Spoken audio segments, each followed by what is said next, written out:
Hey everyone, and welcome to a new special episode of Startup Talks.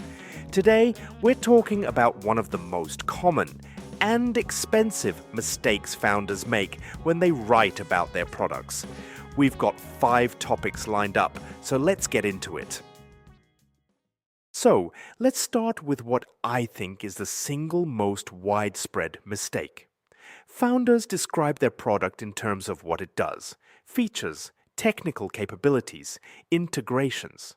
But the person who's going to pay for it doesn't care about any of that. They care about their problem. Right? And the gap between those two perspectives is enormous. A founder hears AI-powered analytics dashboard and thinks that sounds impressive. The customer hears it and thinks, okay, so what? Exactly. Take that same analytics tool, feature version, AI-powered dashboard with data analysis capabilities. Pain version, stop guessing which marketing channel is burning your money. Same product, completely different reaction. Because the second one speaks to something the customer already feels. They're already losing sleep over ad spend that isn't working. You're just naming that feeling. And that's the whole mechanism. Once you speak the language of pain, the right person stops scrolling because they recognize themselves in what you're saying. Let me walk through 3 examples so this really clicks. Go for it. Canva. Feature language, drag and drop design tool. Pain language, create professional designs in minutes without design skills or agency fees. The ICP isn't a designer. It's a marketer or founder who just needs a social media graphic and doesn't want to open Photoshop. That pain is real. I've paid for an Adobe license just to use it once a month. That's exactly the kind of thing that makes you stop and think, wait, there's a better way? Notion, feature language, blocks, databases and templates. Pain language, one workspace to organize everything without constantly switching between apps. The pain isn't about blocks, it's about losing context every time you jump between Jira, Google Docs, Figma, and Miro. The ICP for Notion is a small team that's drowning in tools. That's a much clearer picture than blocks and databases. And Zapier. Feature language, no-code platform connecting 5,000 plus apps. Nobody cares about 5,000 apps. Pain language, automate workflows instantly without coding or hiring an IT team. That hits the operations manager who's spending weeks manually copying data between spreadsheets. 5,000 integration sounds impressive to a developer. To the person actually buying it, it's irrelevant. They just want the copy-paste to stop. And that's the jobs to be done insight at the core of this. JTBD isn't what the product does. It's the outcome the customer is hiring the product to achieve. Founders confuse those constantly. They think listing features is the same as describing a job. It isn't. The real JTBD is I'm hiring these to get rid of a specific pain, not to have a specific capability. Exactly. Find the core pain, position the product as relief from that pain, and your ICP stops scrolling. The second thing I want to cover is a tool you can use right now on any landing page, including your own. It's called the 10-second test. Simple premise?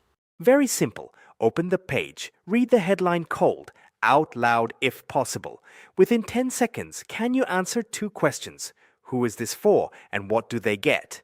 If you can't, the headline has failed. No amount of content below the fold saves it. And the tricky part is that founders are basically blind to their own headlines. You've been staring at it for months, so of course you understand it.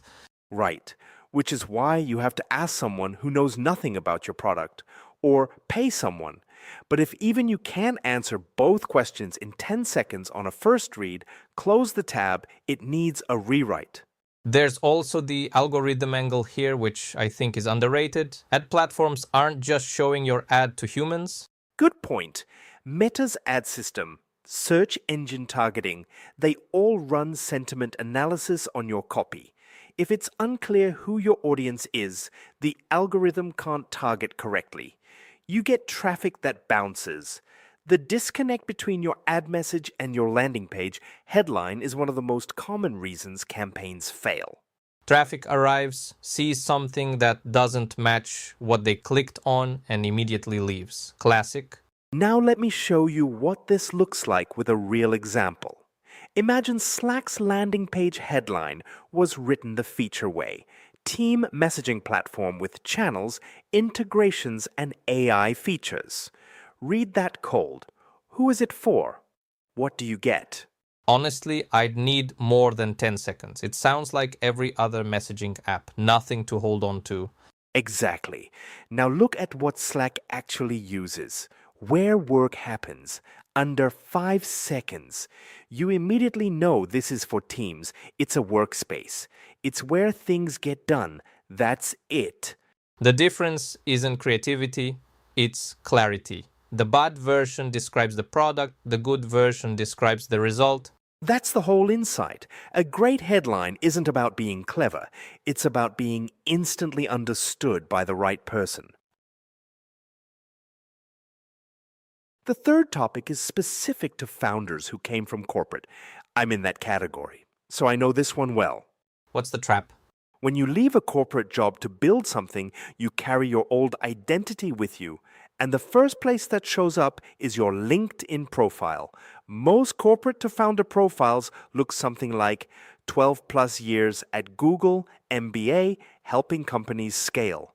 That's a resume, not a value proposition. Exactly. It's optimized for an HR department that needs to verify credentials. A potential paying client sees it and scrolls past because it says nothing about what you can do for them specifically. The credentials are there to signal status, but status doesn't convert to sales. Not without context. If someone reads helping companies scale and they don't already know what kind of company, what kind of scale, and what the mechanism is, it means nothing. Compare that to, I help SaaS businesses book twice as many calls without growing the team. Now the right person stops. Right person. Because that person is thinking, I run a SaaS, I need more calls, I can't afford to hire. That's me. And here's the psychological issue. Founders put credentials first because it feels safe. Ex-Google, 20 years in corporate, Ernst & Young, MBA, these feel like proof. But proof of what? Proof that you're impressive, maybe. Not proof that you can solve this person's specific problem. There are contexts where credentials work upfront, though, right? Like at a job fair, everyone already knows why they're there. Yes, in what I'd call mono-problem contexts. An investor event, a job fair, a narrow product catalog where the category is already stated. In those cases, everyone already knows the problem, so credentials serve as a differentiator. But even then, they come second, not first. The rule is establish the problem before you establish yourself. Right. If you're not looking for a job, go rewrite your LinkedIn headline right now. Drop the resume format. Write for the pain of the people whose problems you solve. The fourth thing I want to cover is a formula. It's not new. You've probably seen variations of it, but it forces you to think through every element that actually matters for conversion. What's the structure? I help specific person go from painful situation to desired outcome without main objection. 4 slots. Each one does a specific job. Walk me through them. The first slot, specific person, forces you to commit to a real ICP, not entrepreneurs or businesses. A type of person with a role in a specific situation.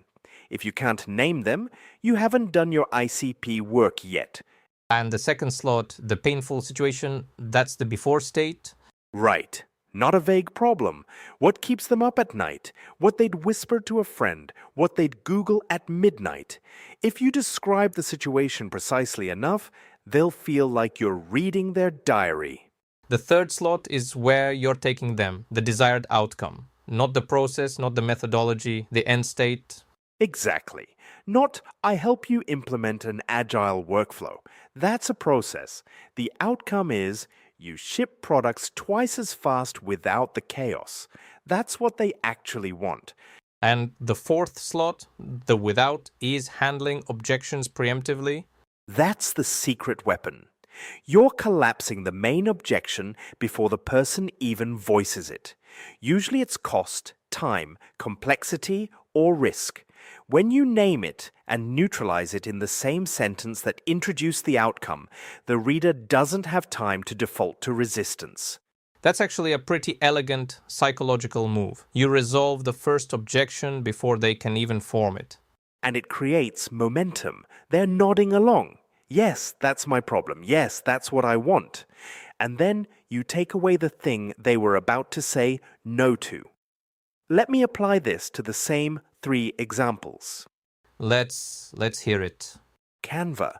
I help non-designers go from struggling with Photoshop to creating visuals that convert without hiring expensive designers. Notion. We help busy business owners go from juggling multiple apps to one organized workspace without constantly switching between tools. And Zapier? We help operations managers go from hours of copy-pasting between apps to seamless automation without needing to program or hire an IT team. Every single time, the same structure, and every time the right person reads it and thinks, this is about me. It works because you're not trying to appeal to everyone. You're trying to make one specific person feel seen. That's exactly it. When your ICP reads their identity, their pain, and their biggest objection handled in a single sentence, they stop. That's the whole game. Last topic, and this one I prepared specifically for today. I collected 5 real taglines that founders actually use. Let's hear the Hall of Shame. I help companies grow. I help businesses scale to the next level.